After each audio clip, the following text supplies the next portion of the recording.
जय हिंद दोस्तों। आज हम आपको एक ऐसी कहानी सुनाएंगे जिससे आप मुश्किल वक्त में सही फैसला बहुत ही आसान तरीके से ले पाएंगे। इससे पहले आप कहानी में खो जाएं, आप चैनल को सब्सक्राइब कर लीजिए, नहीं तो फिर आप बाद में भूल जाते हैं। तो चलिए देर न करते हुए कहानी शुरू करते हैं।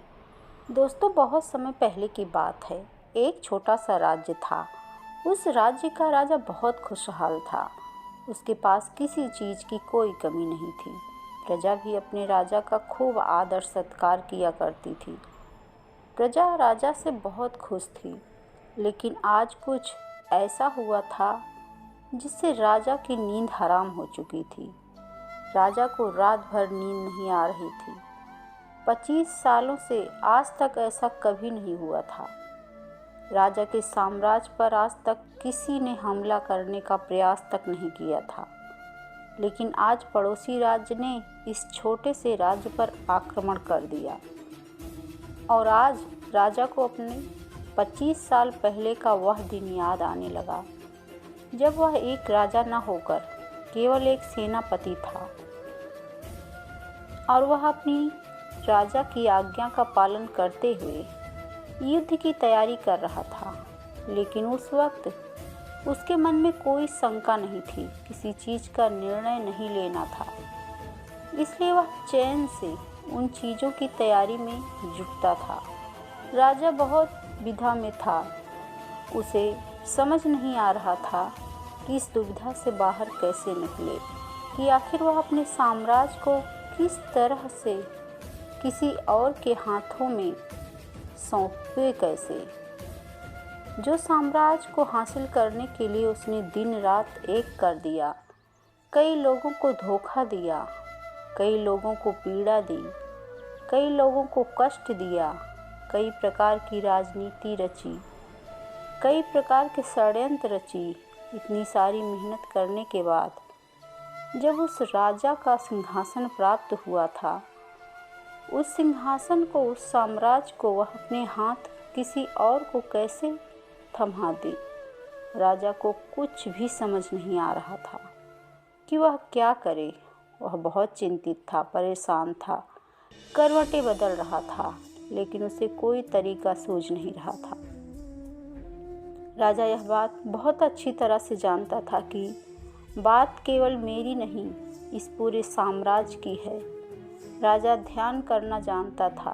वह बार बार ध्यान करने का प्रयास भी कर रहा था ताकि वह शांत हो सके, उसका मन शांत हो सके और वह अपनी अंतरात्मा की आवाज़ सुन सके।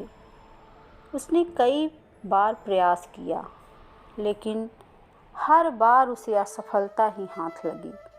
वह अपने मन की आवाज़ अर्थात अपनी अंतरात्मा की आवाज़ सुनने में असफल रहा, जिस कारण वह बहुत परेशान था, चिंतित था और बहुत दुविधा में था। वह समझ नहीं पा रहा था कि आखिर वह क्या फैसला करे, और उसके पास बहुत कम समय भी बचा था। केवल उसके पास आज रात का ही समय था। कल सुबह पड़ोसी राज्य उस पर आक्रमण कर देगा। यदि वह केवल अपने लिए फैसला करता है तो इस साम्राज्य के लाखों लोगों की जान पर बन सकती है, और यदि वह इस पूरे साम्राज्य के लिए सोचता है तो उसे पड़ोसी राज्य के राजा के सामने झुकना होगा, उनका सम्मान करना होगा और अपने हाथों इस साम्राज्य को उन्हें सौंपना होगा। राजा बेहद दुविधा में था, अत्यधिक परेशान था। आखिरकार वह अपने महल की छत पर पहुंचा, जहाँ ठंडी ठंडी हवाएं बह रही थी। रात का समय था, चारों तरफ सन्नाटा था, खामोशी थी। राजा ने छत पर पहुंचकर आसमान की तरफ देखा। आसमान में एक पक्षी निडर होकर उड़ रहा था, अपनी ही मस्ती में, अपने ही अंदर में। उसे रोकने वाला कोई नहीं। उस पक्षी को देखकर राजा को यह एहसास हुआ कि जब तक कोई व्यक्ति अकेला होता है तब तक वह मस्त होता है, अपने में खोया हुआ होता है। उसे किसी प्रकार की कोई जिम्मेदारी नहीं उठानी पड़ती। वह जब चाहे जैसा चाहे वैसा फैसला ले सकता है। लेकिन हमारे सर पर जिम्मेदारी आ जाती है तो फिर एक आदमी अपना अकेलापन, अपनी मस्ती, अपनी आज़ादी को खो बैठता है, क्योंकि उसके सर पर जिम्मेदारी है। उसे हर एक चीज़ देखनी है, समझनी है, और ऐसे बहुत से लोगों को सोच समझकर ही कोई निर्णय लेना है। काफ़ी समय बीत चुका था और अब तक राजा ने कोई निर्णय नहीं लिया था। और जब राजा को कोई भी रास्ता नज़र न आया तो वह अपना घोड़ा लेकर अपने गुरु के आश्रम की ओर निकल पड़ा। राजा के गुरु भी बहुत सख्त थे। उन्होंने पहले से ही राजा को यह चेतावनी दे रखी थी कि जब तक कोई ऐसी दुविधा ना आ पड़े तब तक तुम्हारे पास ऐसी कोई बड़ी समस्या ना आन पड़े, तुम्हें मेरी ज़रूरत पड़े तब तक तुम यहाँ पर कभी मत आना। राजा अपना घोड़ा लेकर आश्रम पहुँचा। वहाँ पर जब उसने देखा कि उसके गुरु ध्यान में लीन हैं, वह अपने गुरु के ध्यान को भंग नहीं करना चाहता था। अपने गुरु को ध्यान में देख उसके मन में एक बार फिर से द्वंद्व युद्ध चालू हो गया। उसका एक मन कहता है कि गुरु को ध्यान से बाहर लाए, तभी वहीं पर एक उसका दूसरा मन कहता है नहीं नहीं, यदि गुरु को ध्यान से बाहर लाया गया तो यह उचित नहीं होगा, गुरु क्रोधित हो जाएंगे और फिर उसके बाद क्या होगा, यह कोई नहीं जानता। राजा खड़े होकर यह सब सोच ही रहा था, तभी तक आश्रम से आवाज़ आई है, राजा तुम दरवाजे पर खड़े होकर क्या कर रहे हो, भीतर आओ। राजा आश्रम के भीतर गया और उन गुरु को प्रणाम करके कहता है, गुरुदेव आप तो मेरे मन की बातें भली भांति जानते हैं। आपको यह भी पता होगा कि आज मैं क्यों यहाँ पर आया हूँ और किस बात से मैं चिंतित हूँ। चिंता के कारण मुझे नींद नहीं आ रही है। आप ही बताइए मैं क्या करूँ, मैं किस तरह से कोई एक निर्णय लूँ, मैं किस तरह से अपनी अंतरात्मा की आवाज़ सुनूँ जिससे मैं निर्णय लेने में सफल हूँ, किस तरह से मैं एक सफल निर्णय लूँ और किस तरह से मैं अपने साम्राज्य को बचा पाऊँगा।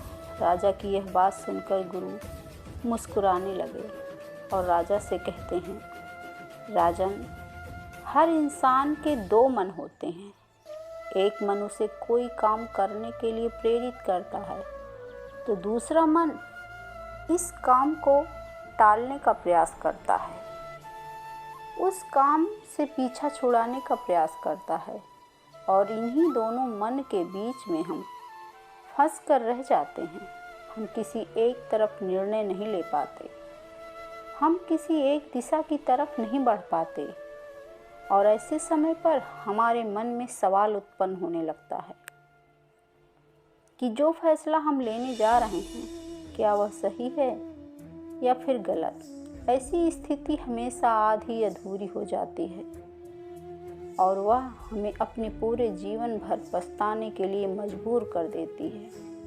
तभी वह राजा कहता है कि गुरुवर यह तो मैं भी जानता हूँ और मैं भी इसी शंका में फंसा हुआ हूँ, मैं यहाँ से निकल नहीं पा रहा हूँ, मुझे यह नहीं समझ आ रहा है कि मैं किस तरफ जाऊँ, मैं कैसे सही निर्णय लूँ, मैं कैसे अपनी अंतरात्मा की आवाज़ सुनूँ जिससे मैं एक सही निर्णय ले पाऊँ। आप मुझे कृपा करके कोई मार्ग दिखाइए, कोई सही तरीका बताइए जिससे मैं सफल और सही निर्णय ले पाऊँ, जिससे मुझे जीवन भर पछतावा ना हो। तभी गुरु उसे राजा की बात सुनकर एक बार फिर मुस्कुराने लगे और राजा से कहते हैं, हे राजन जीवन में कोई भी फैसला गलत या सही नहीं होता, यह तो हमारे मन की संरचना है, यह तो हमारे मन का माया जाल है। वास्तविकता तो यही है कि जो होना होता है वही होता है, हमारे और तुम्हारे करने से कुछ भी नहीं होने वाला, कुछ भी नहीं बदलेगा। लेकिन फिर भी हम अपने अहंकार में यह सोचने लगते हैं कि हम जैसा चाहते हैं हम वैसा ही करेंगे और जैसा हमें चाहिए बिल्कुल वैसा ही होगा। हम यही सोचते हैं कि हम अपने फैसले से दुनिया बदल सकते हैं और इसीलिए हम सही और गलत के चक्कर में फंस कर रह जाते हैं और हम कोई भी काम आगे नहीं बढ़ा पाते, कोई भी निर्णय नहीं ले पाते। लेकिन वास्तविकता तो यही है कि फैसला कभी भी गलत और सही नहीं होता। मान लो कि आज तुमने गलत फैसला भी ले लिया तो भी तुम्हें भविष्य में आगे चलकर सही सीख ही देगा, और यदि तुमने एक सही फैसला ले लिया तो वह तुम्हारे लिए काम बन जाएगा और वह तुम्हारे लिए आगे का रास्ता भी खोल देगा। देखा जाए तो वास्तविक तौर पर दोनों ही परिस्थितियों में तुम्हारा ही फायदा है, तुम्हारी ही उन्नति है। कम से कम ऐसे में तुम एक जगह पर तो ठहरे हुए तो नहीं हो, तुम्हारा मन इस शंका में फंसा हुआ तो नहीं है, तुम इस माया जाल से निकल चुके हो।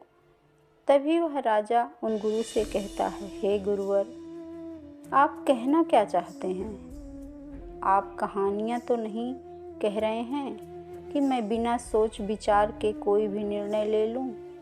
क्या ऐसा करना मूर्खता का प्रमाण नहीं होगा? आज मेरे ऊपर लाखों लोगों की जिम्मेदारियां हैं और वे ऐसे ही कोई भी फैसला कैसे ले सकता हूँ मैं? तभी गुरु मुस्कुराते हुए राजा से कहते हैं, हे राजन, तुम मेरी बात समझ नहीं रहे हो। मैं तुमसे ऐसा नहीं कह रहा हूँ कि तुम सोच विचार कर निर्णय मत लो, बल्कि मैं तो यह कह रहा हूँ कि अच्छी तरह से सोच विचार कर निर्णय लो और अच्छी तरह से सोचने के बाद, पूर्ण रूप से सोच विचार करने के बाद तुम अपने दोनों मन को एक जगह पर सहमत करवाओ। यदि तुम अपने दोनों मन को एक निर्णय पर ला पाते हो या एक काम के लिए एक ही दिशा में ले आ पाते हो, वही फैसला तुम्हारी अंतरात्मा का फैसला होगा। तुमने कई बार यह अनुभव तो किया ही होगा कि किसी काम में तुम्हारा मन तो कर रहा है लेकिन बुद्धि तुम्हारा साथ नहीं दे रही है, बुद्धि तुम्हारा पल पल विरोध कर रही है। और ऐसी स्थिति में हमारे मन और हमारी बुद्धि के बीच युद्ध चल रहा होता है। लेकिन यहाँ पर समझने वाली बात यह है कि जो बातें तुम्हारे मन से उठ रही है वही बात तुम्हें सही रास्ते पर ले जाना चाहती है। वहीं पर तुम्हारी बुद्धि तर्क वितर्क करके उस रास्ते को साफ करना चाहती है, सभी प्रश्नों का निवारण करना चाहती है। जैसे मान लो कि तुम एक पहाड़ी पर जाना चाहते हो जहाँ पर तुम्हें यह पता चला कि वहाँ बहुत सारा सोना है, लेकिन इसके लिए तुम्हें घने जंगलों से होकर गुजरना होगा। तुम्हारा मन वहाँ जाने के लिए तैयार है, वह सोना को पाना चाहता है, लेकिन तुम्हारी बुद्धि तुमसे यह कह रही है जंगल बहुत घना है, बहुत खतरनाक भी है, वहाँ पर तरह तरह के विशाल जानवर रहते हैं, तरह तरह के जंगली जानवर रहते हैं और उसका रास्ता भी सुरक्षित नहीं है। वहाँ पर चोर डाकू लुटेरे भी हो सकते हैं, पर पता नहीं वहाँ पर रास्ते में कुछ खाने पीने को मिलेगा या नहीं मिलेगा, और तो और हमारी जान को खतरा भी हो सकता है। यह सारे प्रश्न हमारी बुद्धि खड़ी करती है, लेकिन इसका अर्थ यह नहीं कि तुम्हारी बुद्धि तुम्हें रोकने का प्रयास कर रही है, बल्कि वह तुम्हें सतर्क कर रही है। और जब तक तुम अपनी बुद्धि के सवालों का निवारण नहीं कर लो, तब तक आगे बढ़ना मूर्खता का प्रमाण ही होगा। ऐसे रास्ते पर जाने से पहले तुम्हें अपने खाने पीने की सामग्री का इस्तेमाल करना होगा। इसके बाद सुरक्षा के लिए कुछ हथियार और कुछ सैनिकों को भी साथ लेना होगा। और जब तुम्हारी बुद्धि पूरी तरह से संतुष्ट हो जाए, जब उसके सभी सवालों का निवारण तुम कर लो, तब तुम आगे बढ़ सकते हो। अब तुम्हारी बुद्धि के सभी सवालों का निवारण हो चुका है, लेकिन कुछ ऐसे लोग भी होते हैं जिन्हें पता होता है कि उसे पहाड़ी पर खजाना है, लेकिन वह यह भी जानते हैं कि रास्ता बड़ा कठिन है, लेकिन वह अपनी यात्रा कभी शुरू ही नहीं करते। यह बात और है कि हो सकता है कि तुम्हें वहाँ पर पहुँचकर कोई खजाना ना मिले और तुम्हें वहाँ से खाली हाथ ही लौटना पड़े, लेकिन तुम्हें इस सत्य को भी जान लेना आवश्यक है कि जो होना होता है वही होता है। उसका अफसोस करके कोई मतलब नहीं। तुमने तो अपनी पूरी कोशिश की थी, तुमने अपना पूरा प्रयास लगा दिया था, लेकिन इसके बाद भी तुम्हें सफलता ना मिले तो इसका अर्थ यह है कि वहाँ पर तुम्हारे लिए जो होना था वही हुआ। उसका अफसोस करके कोई अर्थ नहीं, लेकिन उसे यूं ही जाने भी नहीं देना चाहिए। उस हार से, उस अनुभव से हमें कुछ सीखना चाहिए, उससे सीख लेनी चाहिए और उसके बाद तुम्हें अपनी कोशिशों को और भी ज़्यादा बेहतर बनाना चाहिए। इसी चीज़ पर काम करना चाहिए, ना कि व्यर्थ बैठकर पश्चाताप करना चाहिए और ना अफसोस करना चाहिए।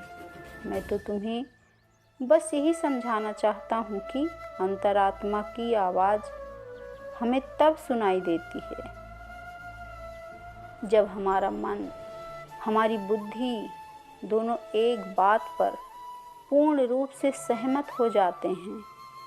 तभी गुरुवर उस राजा को सावधान करते हुए कहते हैं, हे राजन, मेरी एक बात और अपने दिमाग में अच्छी तरह से बैठा लेना। जब भी कोई हानि होती है तो वह अपने पीछे पश्चाताप और अफसोस जरूर छोड़कर जाती है। तुम्हें हमेशा अपनी हार पर ऐसा ही लगेगा, यदि मैंने कुछ ऐसा कर दिया होता तो शायद मैं सफल हो गया होता। और यही पछतावा, यही अफसोस तुम्हें हर काम के पीछे नजर आएगा जो काम में तुम असफल हुए हो। जब भी कोई व्यक्ति असफल होता है तो वह यही सोचता है कि यदि मैंने इस काम को उस तरीके से कर दिया होता या फिर उसके कहे के अनुसार कर दिया होता तो शायद मैं आज यहाँ पर सफल हो चुका होता।